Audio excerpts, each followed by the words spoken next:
Good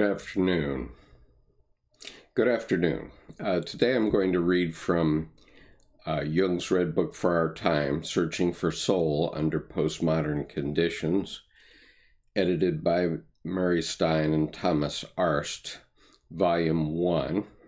I will be reading the essay of Dr. Susan Rowland entitled The Red Book for Dionysus, a Literary and Transdisciplinary Interpretation. Although not produced under artistic auspices, the distinctive qualities of Jung's The Red Book invite a literary as well as multidisciplinary approach, and yet the work is peculiarly dismembered, if considered, and yet the work is peculiarly dismembered if considered through the conventional criteria for literature, psychology, art, or science. Not published by its writer and painter, the Red Book is unauthorized, unfinished, and unclaimed by canons of literary genre or psychology's more rational aims. My chapter will suggest that the Red Book is Dionysian. It enacts the god in its raw tearing apart of disciplinary norms and artistic conventions. The Red Book is fated to be remembered, and in this book, whenever I say remembered in this essay, think of it as re-membered, as in brought back together. The Red Book is fated to be remembered by its home in the terrifyingly dismembering 21st century, in which multinational political and institutional norms are being torn apart.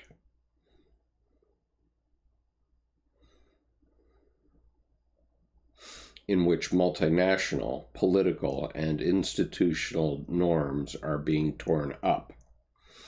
On the other hand, Dionysus, god of comic and tragic drama, also provides a pathway to a remembering of knowing and being that promises a renewed consciousness in touch with instinctual life, or Zoe.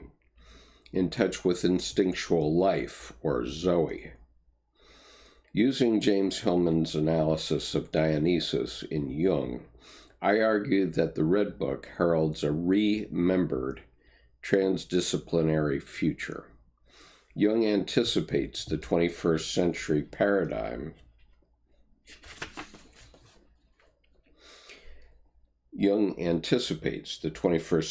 paradigm that reconciles a post-quantum vision of reality with its social potential for a world of co-evolving, democratizing, and personal fulfillment.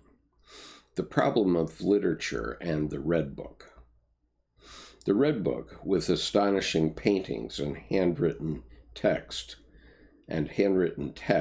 looks like a work of literature of an earlier era, that of medieval illustrated manuscripts. It is, in so doing, as Matthew Spano and John Beebe superbly demonstrate, it corresponds to artistic innovation at the time of its composition. The literary modernism of the period 1910 to 1940 fragmented traditional forms and genres, showed a predilection for myth, challenged established norms of rationality, and made a point of returning to the past in order to reconfigure art for the new industrial and alienated modern age. In this sense, the Red Book is a lost work of literary modernism belonging to the artistic heritage of the early 20th century. And yet, its author, C.G. Jung, was famously dissatisfied with its ultimate form. He neither finished nor published the work, writing in the posthumously published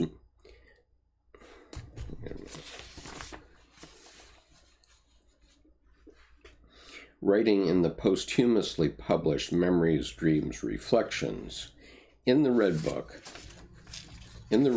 I tried an aesthetic elaboration of my fantasies.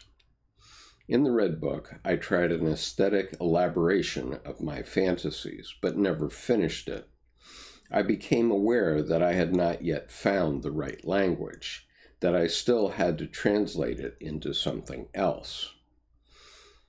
Aesthetic elaboration does not work for Jung, the psychologist, and so the collected works are the result of this decision to change the style of his writing.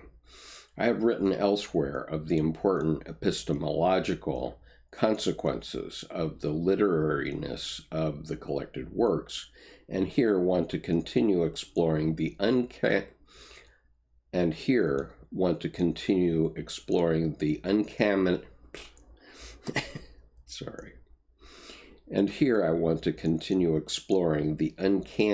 liminality of literature and Jungian psychology. After all, a psychology dedicated to the psyche, defined by possessing inherently creative archetypes, has something to say to our contemporary sense that literature is imaginative, largely fictional writing.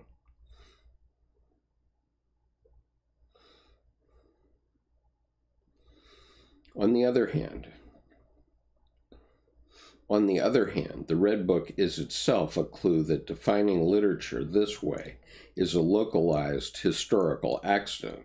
For the medieval period, indeed from the start of written culture, literature was valued writing and its major genre, poetry, the vehicle for history, philosophy, stories, legends, and the pre-modern sciences of alchemy, and the pre-modern science of alchemy. Not until the Romanticism of the 18th century cemented the split from the rationality of the Enlightenment by deliberating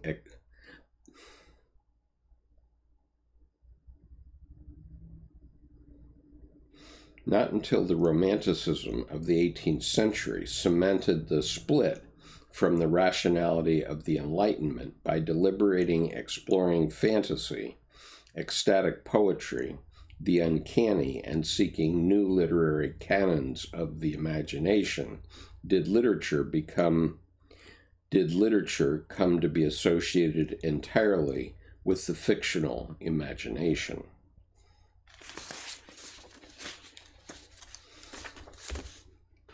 The Red Book, while offering aesthetic forms from an age far removed from current disciplinary divisions between literature and psychology, was fated to be rejected by its author for not conforming to them. Yet it is worth looking closer at what is at stake in these disciplinary divisions as they continue to haunt the success of the work as a 21st century publication. For example, there is a crucial issue in how the category of literature as the fictional imaginal has come to be studied in universities. Welcome everyone for stopping to hear this reading. It is going to be about another 20 pages. Like psychology itself, literary studies was invented in the 19th century under the influence of the proliferation of disciplines sponsored by the dominance of empirical science. These new disciplines were the social sciences, meant to employ the objectivity of science to human and cultural matters. Objectivity means just what the Red Book laments, that Jung had found the human soul. I had judged her and turned her into a scientific object. Similar objectivity pervaded literary studies in the 20th century, with the determination of its new criticism that the text was an object, sufficient in itself to generate knowledge with no participation from either the personality of its author or its reader, known as the intentional fallacy and the affective fallacy. A literary work was not to be understood by reference to its author's intentional meaning, nor how it affects or makes the reader feel. Rather, the close reading inaugurated by the new criticism and still in use today insisted upon the primary reality of literature as object.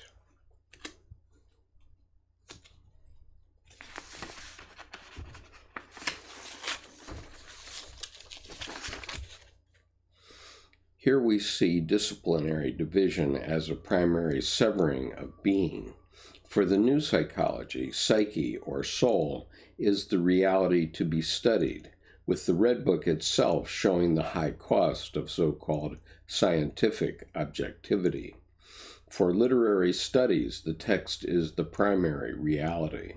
While new criticism is no longer the dominant literary theory in universities, being as textual remains its central concern.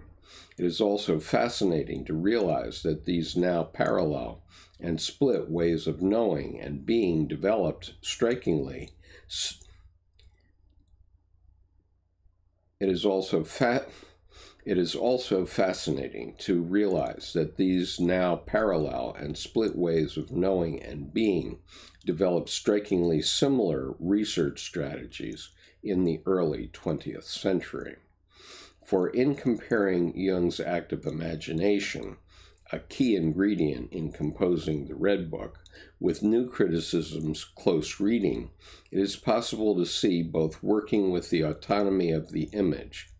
It is possible to see both working with the autonomy of the image. For Jung, the image is primarily psychic, but can manifest in words. For the new critics, the image is in the words of the literary text, but can inspire some psychic mobility. In effect, close reading combines Jung's active imagination and amplification.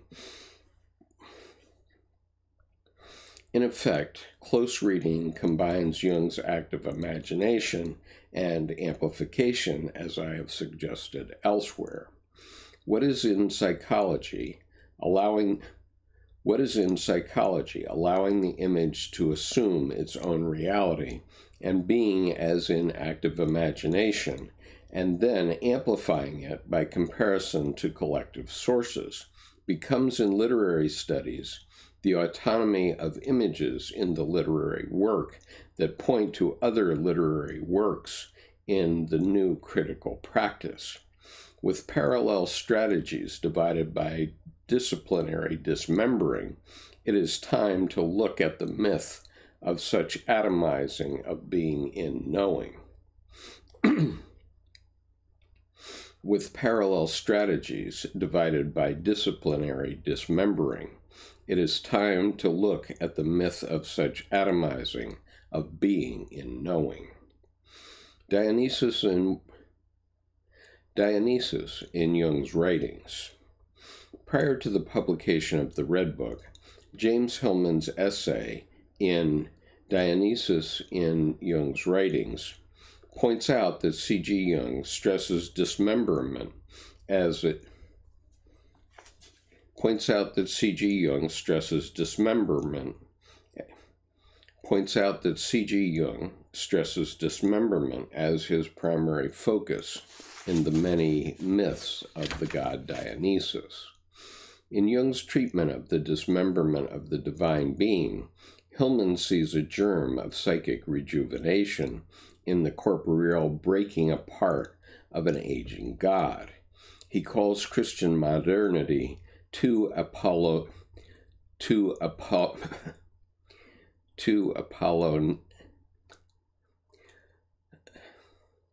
He calls Christian modernity too Apollonian, too distancing, rational, and dualistic.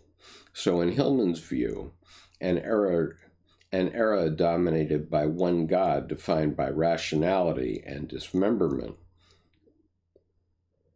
an era dominated by one God defined by rationality and disembodiment is to be followed by dismemberment, which will release and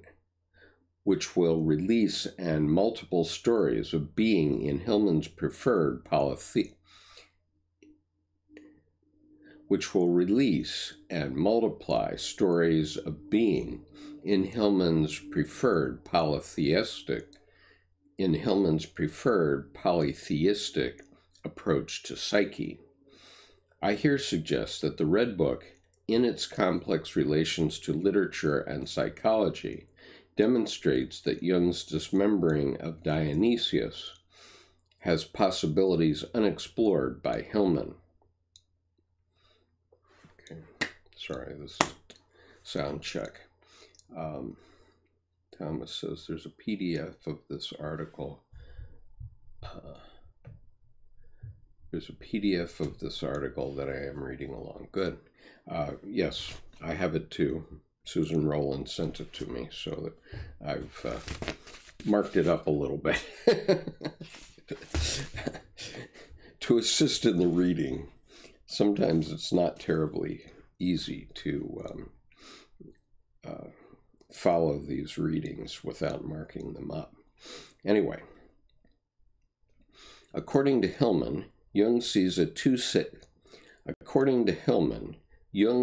two-stage dismembering process. First comes a division into opposites, such as the very notion of Apollonian and Dionysian itself, the gods incarnated. This separation is celebrated in Jung's love of opposites and polarities. On the other hand, Jung, the rebalancing psychologist of the modern Western psyche, has to go further to postulate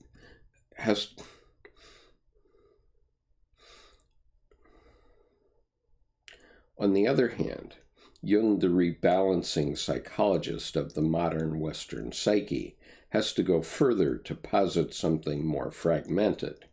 Here we glimpse his animism in the form of bisexual, embodied, ecstatic Dionysus. In the second stage of Jung's Dionysian dismemberment, the god is scattered in pieces. Dualistic opposites become multiplicity, with a wider dispersal of the divine in matter, which both Jung and Hillman call archetypal. To Jung, archetypes are inherited psychic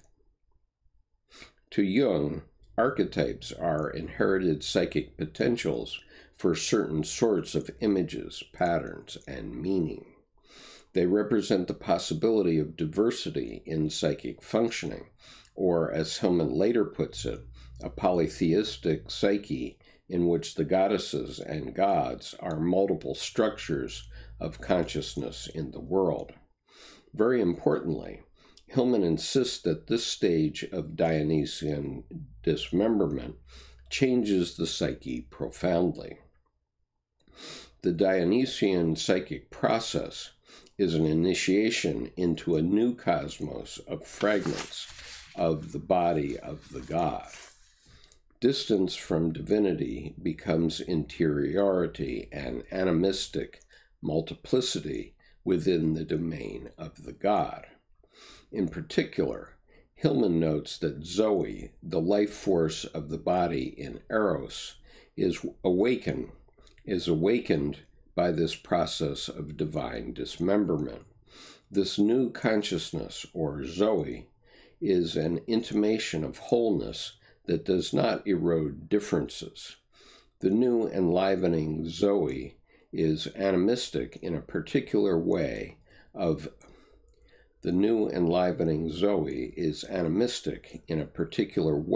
awareness and of its own partial consciousness, aware of itself as parts.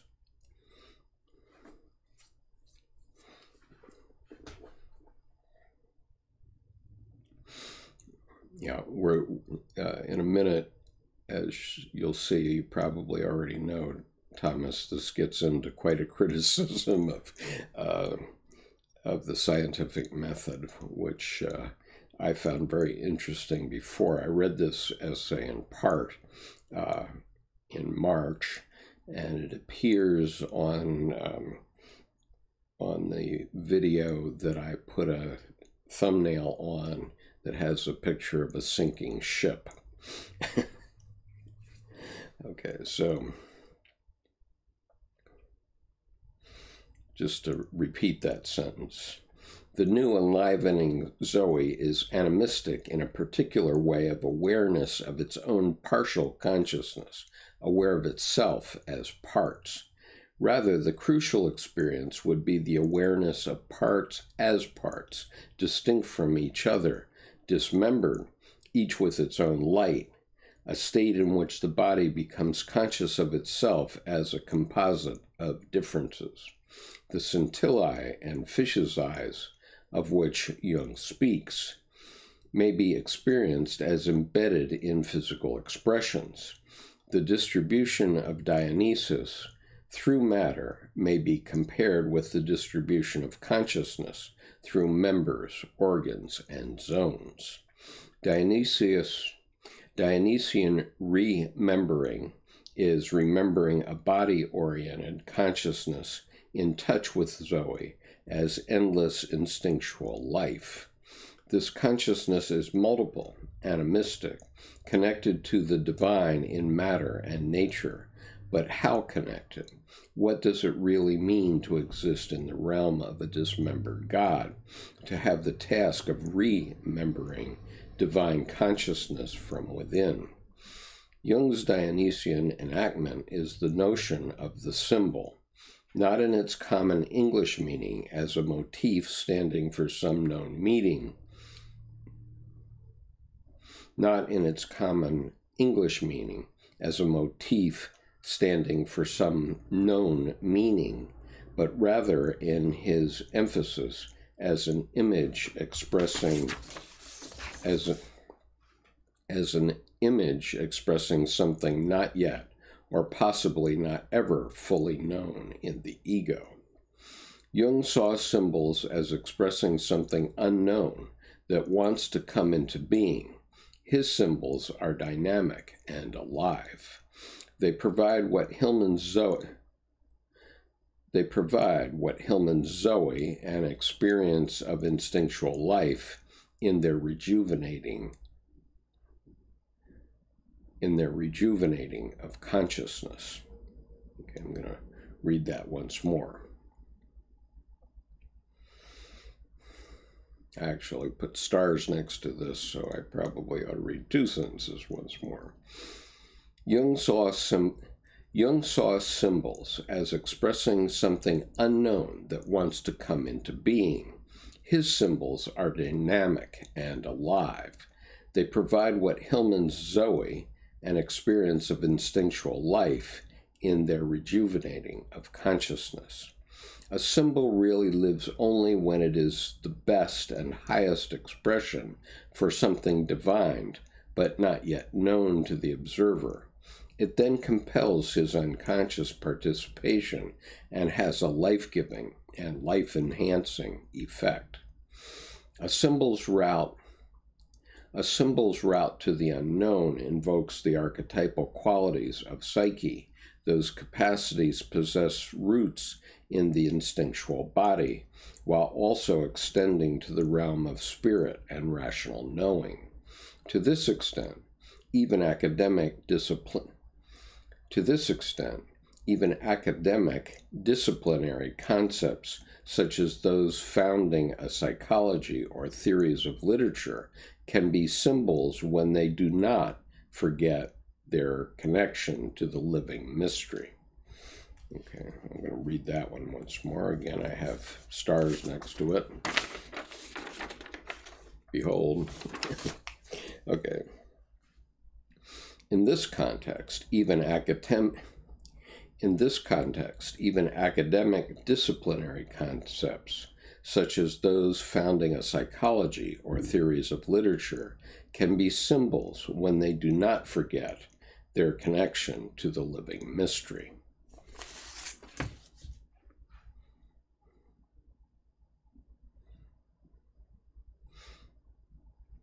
Quote, "We have to break down life and events, which are self-contained processes, into meanings, images, concepts, well knowing that in doing so, we are getting further away from the living mystery. Dionysus is the mythical embodiment of such living mystery. It follows that if rational, disciplined knowing can break down life and events into parts that retain awareness of the living mystery, then that knowledge, written in symbols, is Dionysian dismemberment.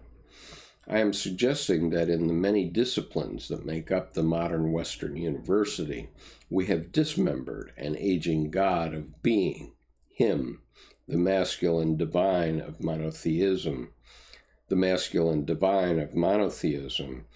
found dualism, including the dualism of body and psyche, dismembered into many disciplines. This God is our being in materialistic rubble." I love that one. Dismembered into our many disciplines. This God is our being in materialistic rubble. However, Dionysus haunts us in the Jungian symbol, which he suggestively wrote about mainly in terms of words, which included the words of science. Since every scientific theory contains a hypothesis, it is a symbol. Where the words of a discipline can be imagined as Jung,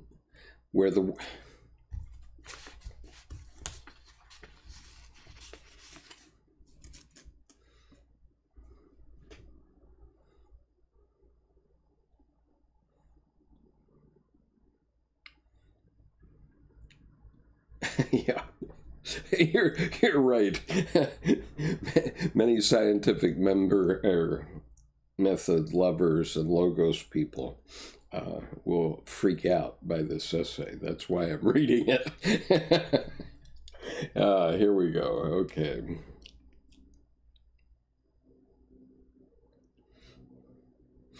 Every scientific theory contains a hypothesis. It is a symbol. Where the words of a discipline can be imagined as Jungian symbols, they turn the dead meat of our divided disciplines into scraps of the enlivening body of Dionysus.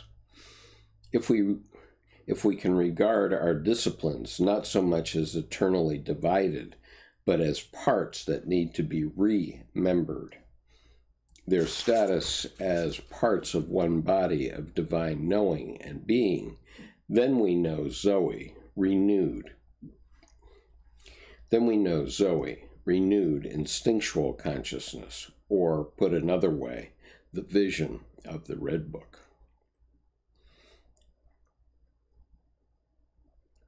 The Red Book and Transdisciplinarity.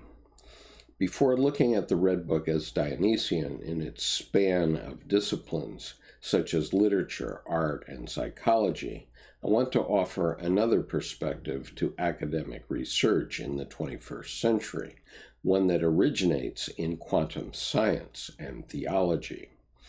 Inaugurated by quantum physicist Basarab Nicolescu, Transdisciplinarity means beyond disciplinary severing of being.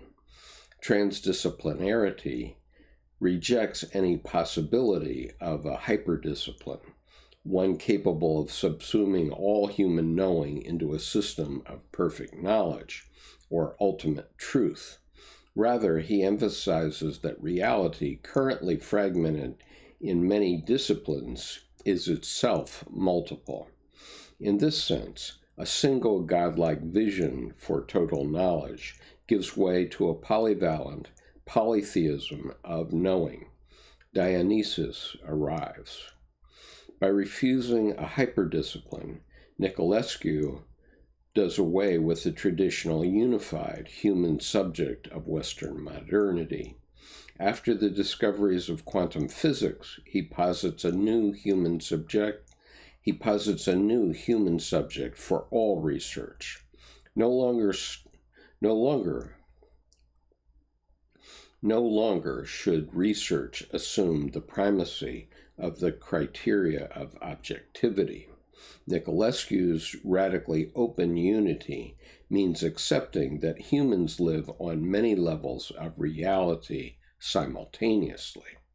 It will never be possible to rationally know all psychophysical realities, not least because some are neither measurable nor stable. Knowledge, therefore, will always be in a state of dismemberment. Nicolescu offers three axioms for transdisciplinary to replace those of traditional science that go back to Galileo. Hitherto, many scientific disciplines adhered to the following axioms of fundamental assumptions. 1. The universe is governed by mathematical laws. 2. These laws can be discovered by scientific experiment. 3. Such experiments, if valid, can be perfectly replicated. Of course, Nicolescu emphasizes such an approach to knowledge entails turning the human subject into an object by removing feeling and values. Nicolescu's fundamental principles, or three axioms for knowing in disciplinarity, Nicolescu's fundamental principles, or three axioms for knowing in transdisciplinarity, are as follows. 1. The ontological axiom. There are, in nature and in our knowledge of nature, different levels of reality, and correspondingly, different levels of perception. 2. The logical axiom. The passage from one level of reality to another is ensured by the logic of the included middle.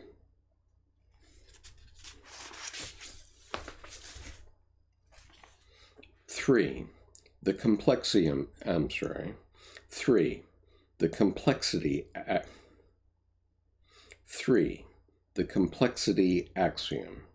The structure of the totality of levels of reality or perception is a complex structure. Every level is what it is because all levels exist at the same time. This approach to knowledge amounts to a paradigm shift from competing disciplines with separate perspectives to one regarding universe as multidimensional. Reality is now complex, so are human beings. No one sense organ or academic discipline is capable of understanding all the other levels of reality. Whatever any particular knowledge claims, it will be incomplete or open. The single God of our historic privileging of rational objectivity is in pieces. He cannot be put back together to make a perfect being.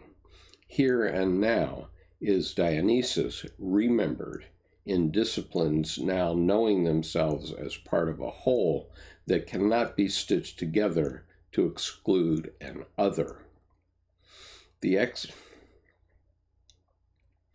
The axioms of transdisciplinary The axioms of transdisciplinary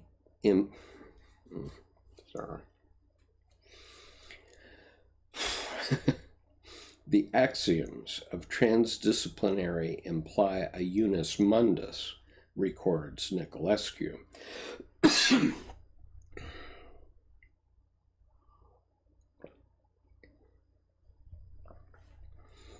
Knowledge in this cosmodernity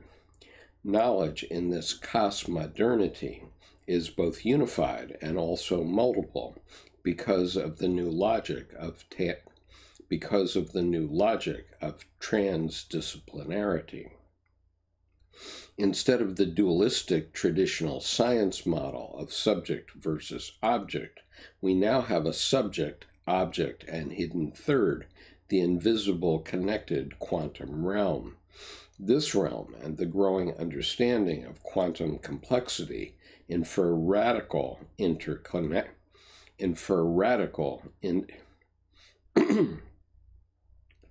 This realm and the growing understanding of quantum complexity infer radical interconnectedness, a oneness that cannot be rationally plotted.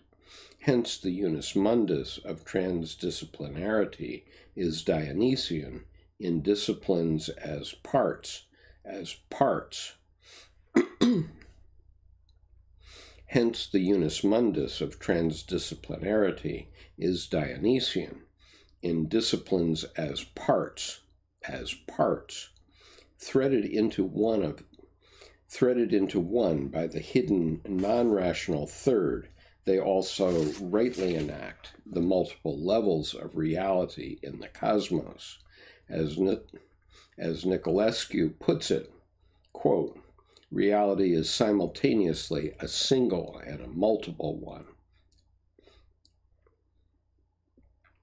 Quote, reality is simultaneously a single and a multiple one, unquote.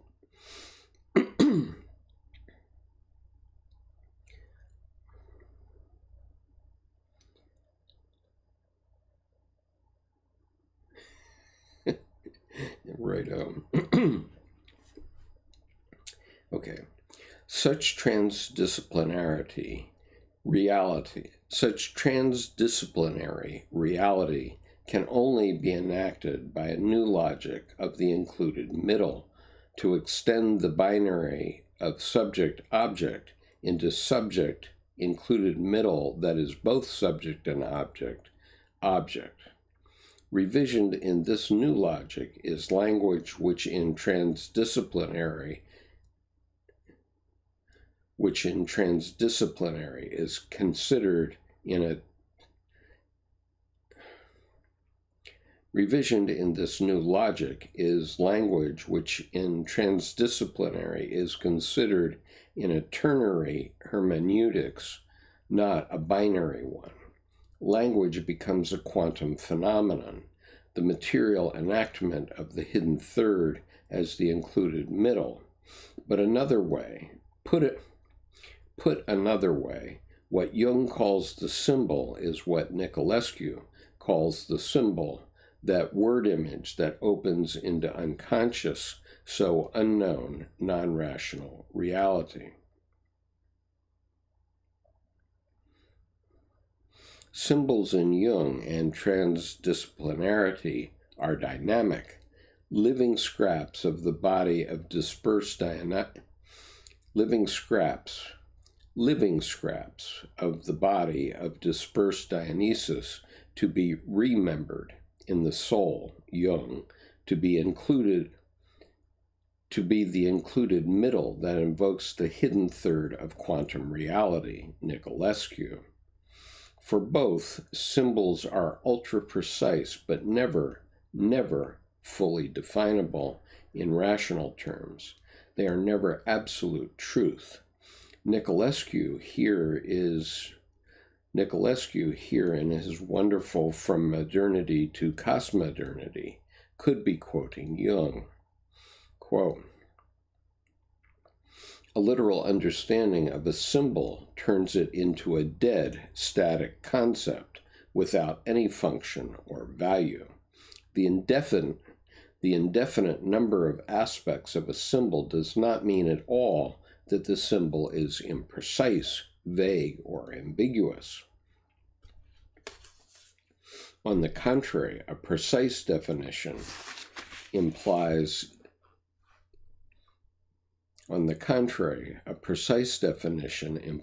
inaccuracy of meaning, a mutilation of the symbol.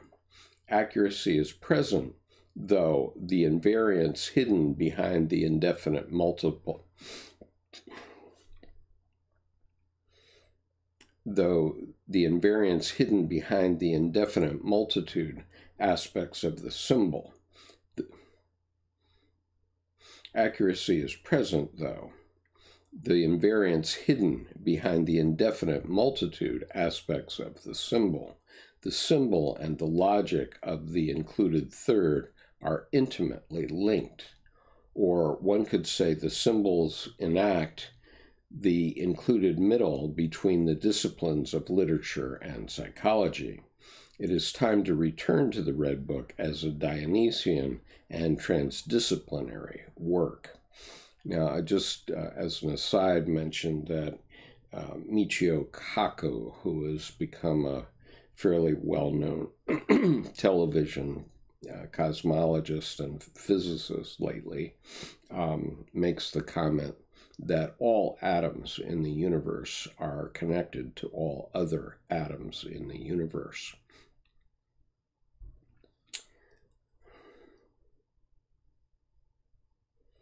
Okay. The Red Book and Dionysian Transdisciplinarity. I had judged my soul and turned her into a scientific object. The Red Book begins with a problem addressed by Dionysian Transdisciplinarity, that in privileging experimental material sciences, the subject-object paradigm has turned the humanity of human being into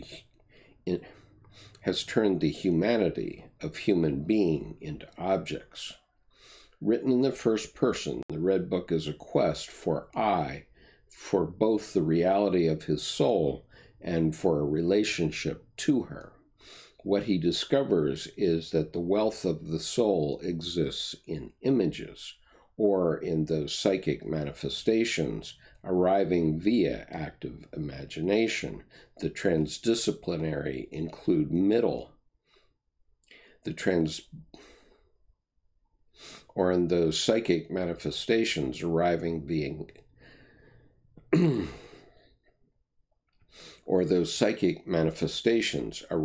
via active imagination, the transdisciplinary included middle that is both I and not I.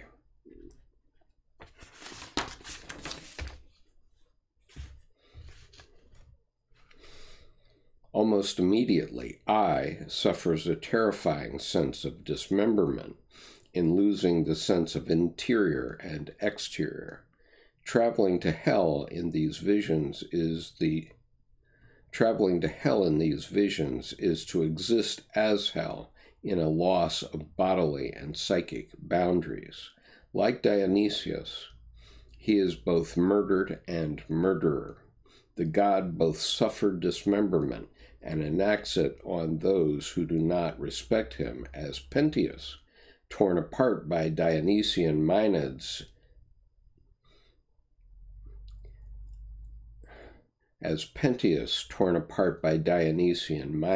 discovers. Indeed, the most infamous episode in the Red Book, when I is told to eat part of the liver of a dead child, resembles dismembered child Dionysius as much as it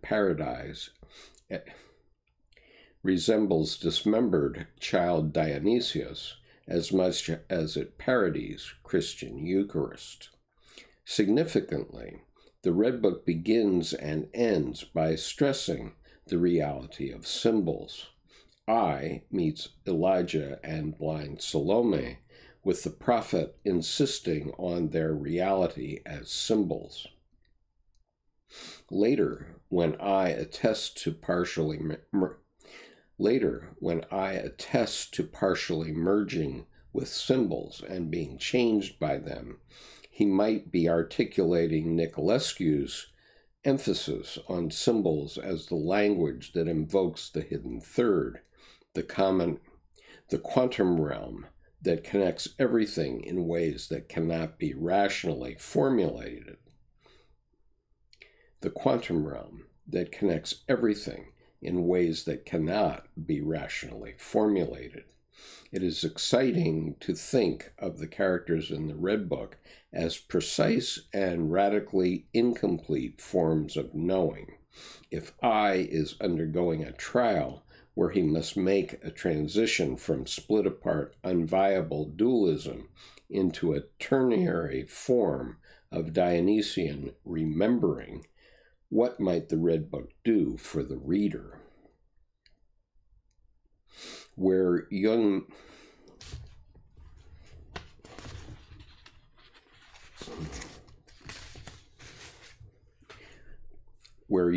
mentions science as also a symbolic, he anticipates Nicolescu, suggesting that theories articulated in symbols are permanent, not because they are never modified, but rather because their symbolic nature renders them participant in reality and permanently open to extension without closure.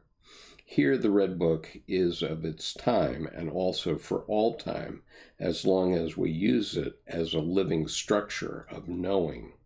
It is parts as parts because symbols are scraps of a never to be rationally assembled whole. They are Dionysius. In reading the Red Book today, we are invited to enter the body of remembering Dionysius. And I would just observe, I made this side note, that an example of this kind of symbol might be E equals mc squared, because although everybody thinks they know what E equals mc squared means, actually none of us do. It is an abbreviation of a very long formula developed by Albert Einstein, and it can mean very many things to very many people in very many different disciplines. So just mentioning that. Okay. So let's see. Nicolescu is also helpful on the consequences of symbols functioning as the included middle for language as a whole. In a book published in 2014 and frighteningly relevant to the politics of 2017, he offers what the Red Book embodies, that symbols restore Dionysian Zoe to language, where understanding of reality is too fragmented, such as into wholly separate disciplines or society too fractured. Language loses life and meaning. Symbols, on the other hand, by invoking multiple levels of reality and forming the included middle between disciplines, gradually restores meaning. Classical logic, based on the separation between the different levels of reality, inevitably implies the gradual entropy of language. The symbol brings about a gradual decrease in the entropy of language, an increase in order, in information, and in comprehension. The Red Book, of course, bears witness to the decay of language in the suffering of the desert hermit, Ammonius. On the one hand, entropy is mobilized throughout the Red Book in the return of the dead. On the other hand, the dead have something to say to I, while poor Ammonius appears to be focused on the decline of writing to support the soul for the loss of symbols. After exchanges between I and Ammonius, there is a lament for a now impossible language.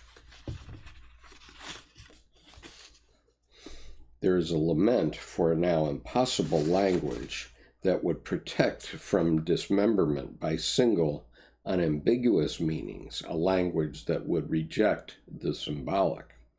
You cry out for the word, which has one meaning and no other. The word becomes your God. The word is protective magic against the demon. The word is protective magic against the daemons of unending, which tear at your soul and want to scatter you to the winds. just give an example that I've given a few times to others, which is if I say any word, for example, watch. Okay, so when I say watch, does that mean I'm watching you, or does that mean a wristwatch? And if it does mean a wristwatch, what does the wristwatch mean to you? Now, before you saw my wristwatch in this image, you had to have thought of some watch, but not that one, because you didn't know what kind of wristwatch I wore. So obviously the word watch, or any word, has many, many multiple meanings.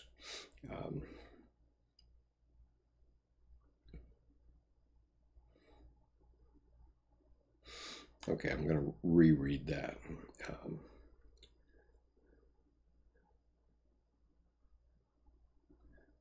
So Thomas says, let's see. Okay, so Thomas says, the whole of the Red Book is an exposition of the suffering engendered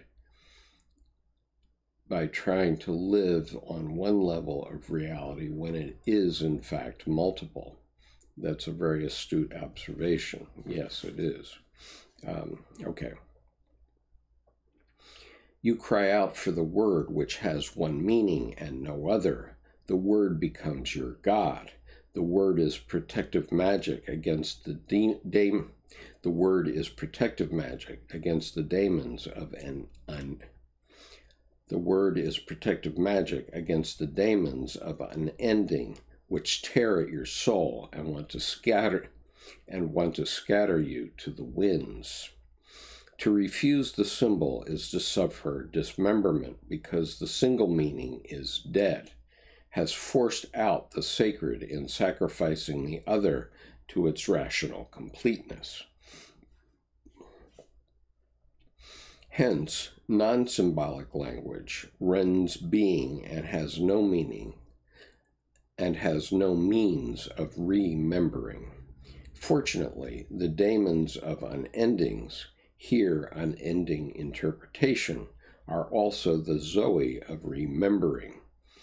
Instead of monotheistic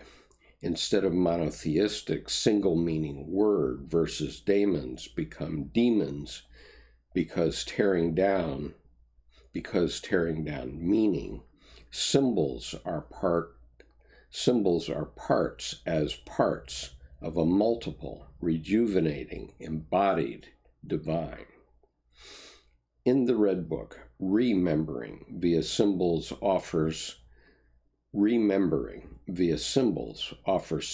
meaning, a notion usefully unpacked by Nicolescu.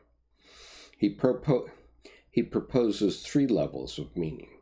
The first is horizontal meaning, looking at one level of reality, what most disciplines do.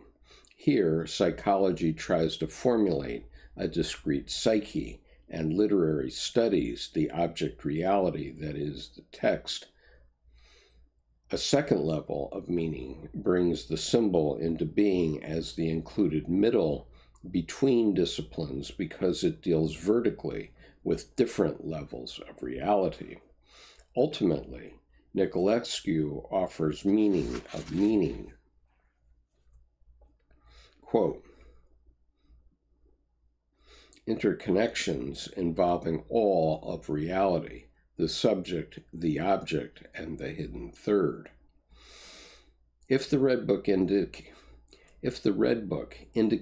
that the supreme meaning is the Godhead, then it brings us back also to Dionysian transdisciplinarity in the role of the sacred. Here the sacred is indigenous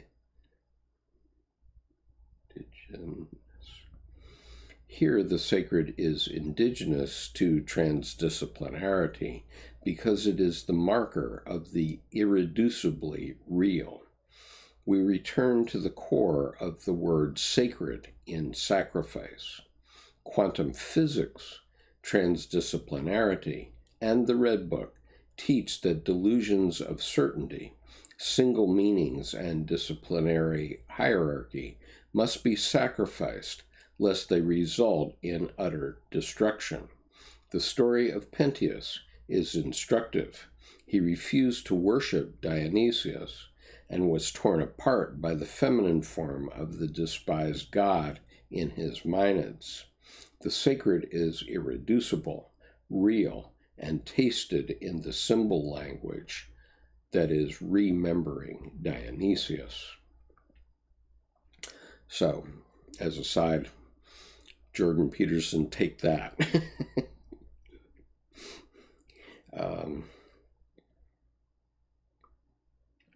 One form of the sacred in the Red Book is the feminine soul in Salome, as well as numerous female characters and the serpent.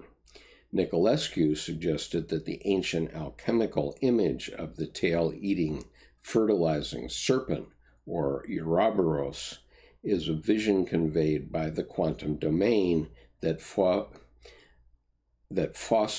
transdisciplinarity. The universe appears to create itself and be self-organizing, just as the Ouroboros entails. The Red Book's serpent reminds I of the dreadful plight of those like Pentheus, who did not live their animal. One who does not live his animal in the Red Book and fares badly when encountering disembodied matter, and fares badly when encountering disembodied modernity is Izdubar. This man-god is horrified to hear of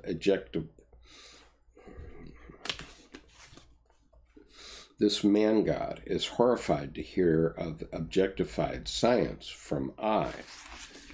Just a whiff of mainstream science, with its predilection for abolishing the sacred and symbols, is enough to send him into terminal decline, and yet I finds a solution in relocating Izdubar to his imagination. Instead of the well-worn argument that religion is fantasy dealing a death blow to religion, it actually keeps Izdubar alive until he can be reborn like a serpent from an egg. Clearly, Izdubar, whom we are told is another name for Gilgamesh, heralds the birth of Jung's archetypal theory. Divine consciousness is innate to the human psyche in archetypes and will renew being because such fantasy of the sacred is, as Nicolescu would put it, indicative of the irreducibility, indicative of the irreducibly real. In the Red Book, I instructs Izdubar on two kinds of truth.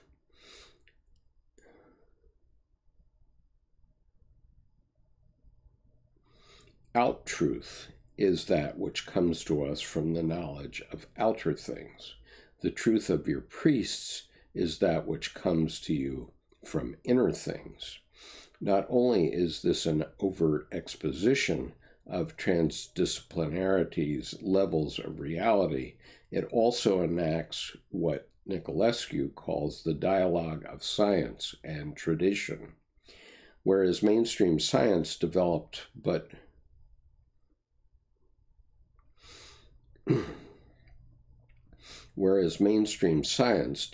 out of Christian dualism that posited God as entirely non-material, so producing a model of truth that could be abstracted from matter and ultimately offered knowledge as subject versus object. Tradition is Nicolescu's term for knowledge that is tacit, embodied, intuitive, shamanistic, handed down for centuries, possessing qualities that are both culturally specific and universal and amounting to the spiritual evolution of humankind.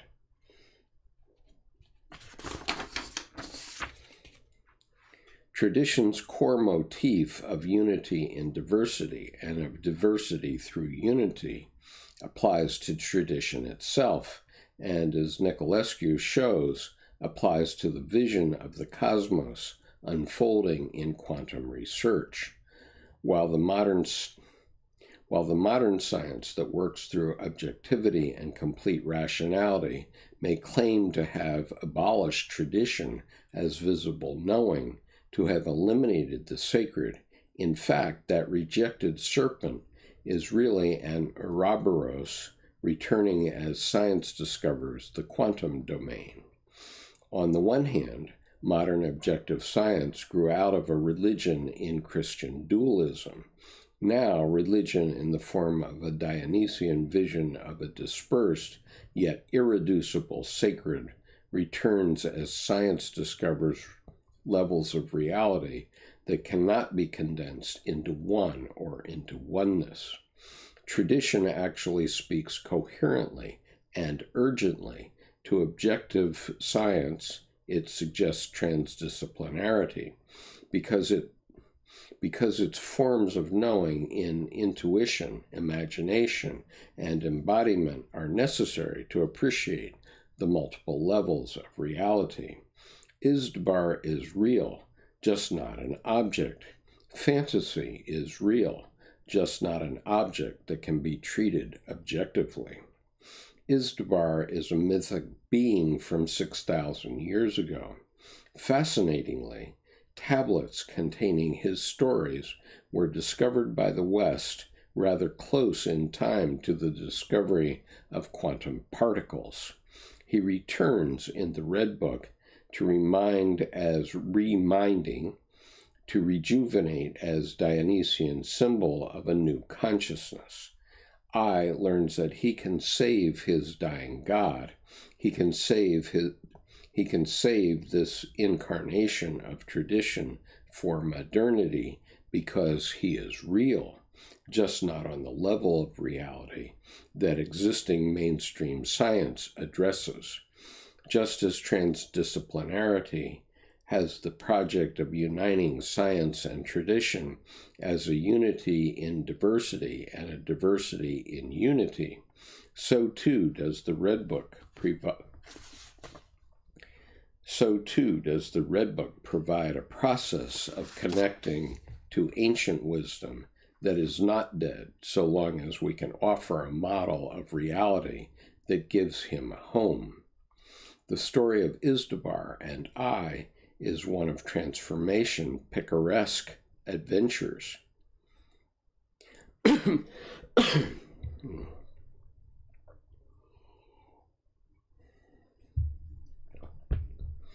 The story of Isdbar and I is one of transformation, picaresque adventures.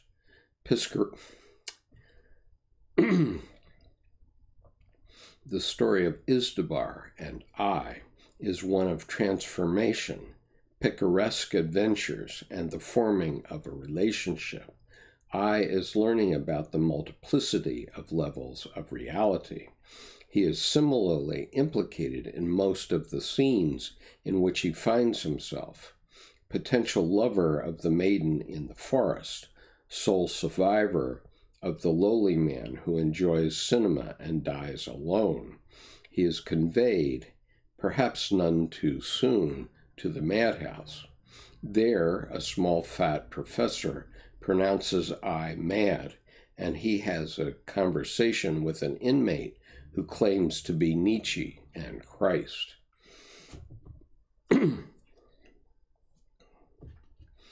I decides that he must accept what is low, the depths in himself, and that acceptance may itself be a seed from which grows a tree to conjoin above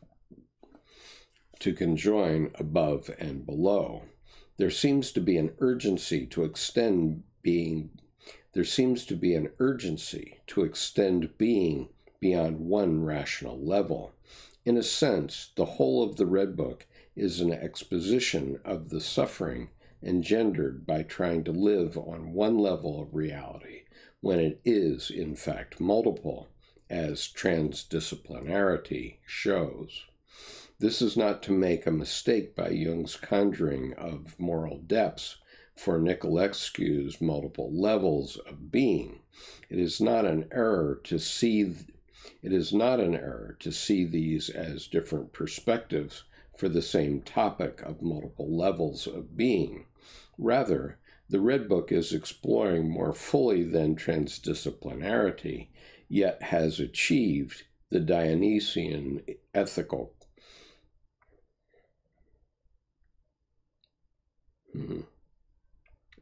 Rather, the Red Book is exploring more fully than transdisciplinarity, yet has achieved the Dionysian ethical conflicts of a dispersed, differentiated reality. Put another way, where the Red Book focuses on the individual undergoing a dismembering and remembering Dionysian rite, Nicolescu sees the social implications of transdisciplinarity as requiring a new global culture that is transreligious and transrational. How that culture might feel, what the transition to it might entail on this, what the transition might entail on a psychological level, is the drama of the Red Book. To a person and a society wedded to one traditional reality and building psychological being in a sense of subject-object, the dismembering of such a severing from the other indeed could feel like hell. It is hell as the underworld, the denied realm of Izdubar, the madhouse, the world also of sentimental novels, those whose poverty denies them the reason that sees through cinematic illusion, wily Salome, and enigmatic Elijah, the fat cook, et al. I discovers that while hell hurts, it is survivable.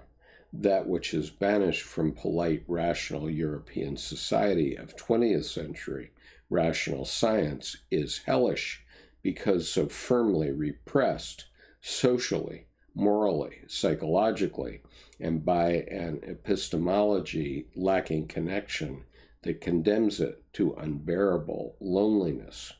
No wonder so many of the inhabitants of the Red Book's underworld reach out to I for meaningful connection that would transform hell for them. Shut in this reality alone to one connectivity to other realities, truths, ways of being. I'm going to read that sentence again. No wonder so many of the inhabitants of the Red Book's underworld reach out to I for meaningful connection that would transform hell for them, shut in this reality alone to one of connectivity to other realities, truths, ways of being. What is needed, of course, are symbols, images that make room for the other. The Jungian symbol does not have to be a word image, but words make highly communicable symbols. They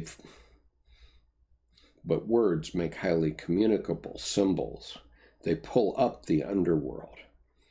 With words, you pull up the underworld. In words, the emptiness and the fullness flow together. Only symbols and not mathematical language, says Nicolescu, can express the simplicity of the interaction of all levels of reality. This bestows an ethical imperative of radical connection in human affairs. Togetherness is what reality itself demands of us, because it is how the universe is. The Red Book teaches this ethics by showing that all the permutations of humanity, fantasy, nature, and the gods have a role in the making of the being of I. A Dionysian rendering of illusions of a single rational reality is met with a radical remembering of transdisciplinarity's multiple levels. Transdisciplinarity means beyond disciplines, not in the same sense of dismissing them, but removing their intrinsic claims to a single knowable reality and epistemology.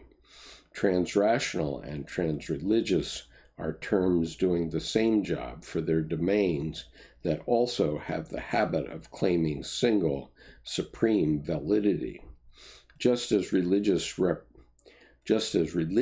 represent diversity in their unity, common themes, and unity in their diversity, indigenous variety, so too do various post-rational psychologies liberally supplied in the Red Book, notably emphasizing the ethical dimension of post-rationality is the feminine. Salome and Elijah occur as a pair, related. Moreover, Salome's repeated erotic designs on I cement what Jung was later to conceptualize as eros, knowing as rightful. Cement what Jung was later to conceptualize as eros.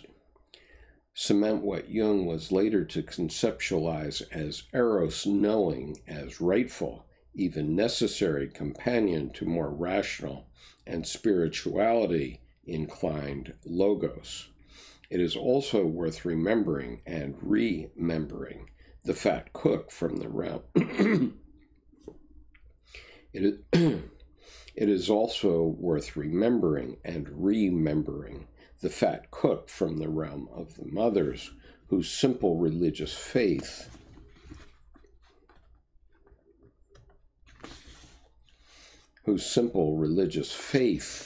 impresses I, eros knowing, and the feminine are not confined to the sexual in the Red Book. It is a major mode of Dionysian remembering via the symbol. The Red Book is not a deliberate or planned work of Dionysus or of transdisciplinarity. Such is its unique potency in its spontaneity. It is a work of the symbol, of discovering what Nicolescu calls the precision and permanent validity of the symbol, so long as it remains open to what Jung would call the numinous and transdisciplinarity, the sacred or hidden third. The old god of singleness as singleness is dead, and his death is loud in the lamentations of the dead in the Red Book.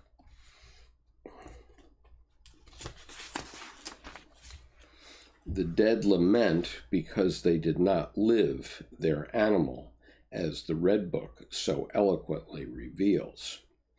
Okay, so there's a bibliography here that I'm going to read through so that you can review it. Bibliography, BB, the Red Book as a Work of Consciousness, notes from a seminar given for the 35th Annual Jungian Conference, C.G. Jung Club of Orange County, April 10th, 2010. Published in Quadrant, looks like 42, summer 2010, pages 41 to 58. Eagleton, Literary Theory and Introduction, Great Britain, Blackwell, 1983. Hillman, Dionysus in Jung's Writings, Spring, A Journal of Archetype and Culture, 1972, in Mythic Figures, Uniform Edition of the Writings of James Hillman, Volume 6.1, Putnam, Connecticut, Spring Publications, Inc., 2007. Jung, Memories, Dreams, Reflections, recorded and edited by Agnella Jaffe, London Fontana, 1963. Jung, The Spirit in Man, Art and Literature, London, Routledge, 1966. This is volume 15 of the collected works. Jung, Dictionary of Analytical Psychology, Jung, London and New York, ARC Paperbacks, 1987. Jung, The Red Book, Liber Novus, edited by Zeno Shamdasani, translated by Mark Kieberts, John Peck, and Zeno Shamdasani, New York, Norton and Company, 2009. Nicolescu, From Modernity to Cosmodernity, Science, Culture, and Spirituality, New York, SUNY, 2010. Rowland, Jung as a Writer, New York and London, Routledge, 2005. Rowland, Remembering Dionysus, Revisioning Psychology in C.G. Jung and James Hillman, London and New York, Routledge, 2017. Spano, Modernist Man in Search of a Soul, Jung's Red Book as Modernist Visionary Literature. Dionysus is living your animal, dismembering and remembering in order to find Zoe, an embodied consciousness rejuvenated by symbols into tasting instinctual life. Remembering parts as parts, disciplines as addressing parts of a reality with multiple levels. The Red Book is a literary and psychological revelation for the 21st century. Okay, I got through it.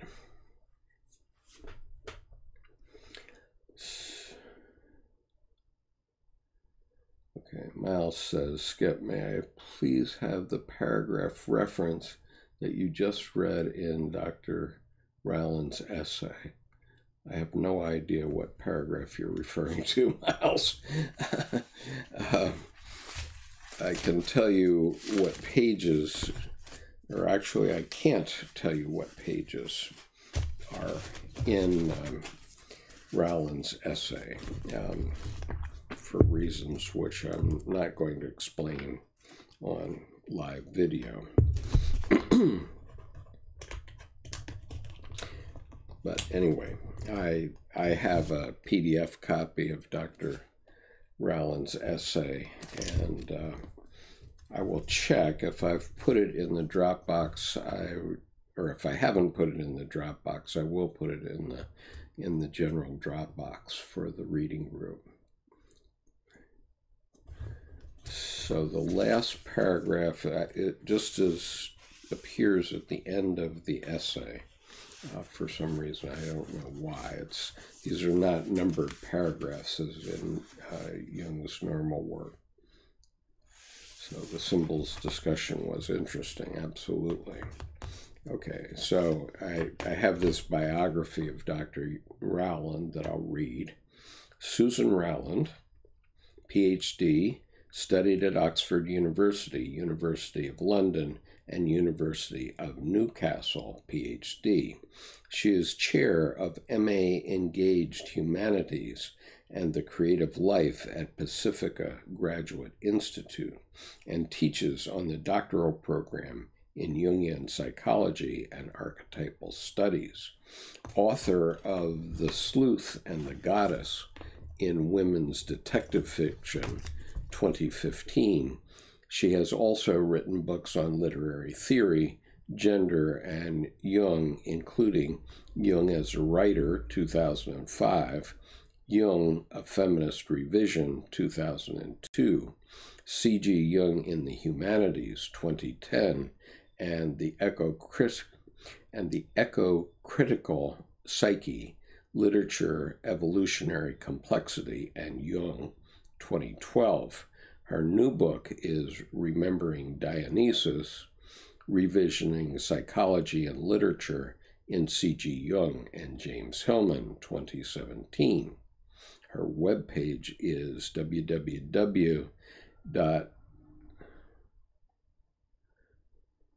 Susan A. Rowland, all one word, Susan A. Rowland, ROWLAND.com.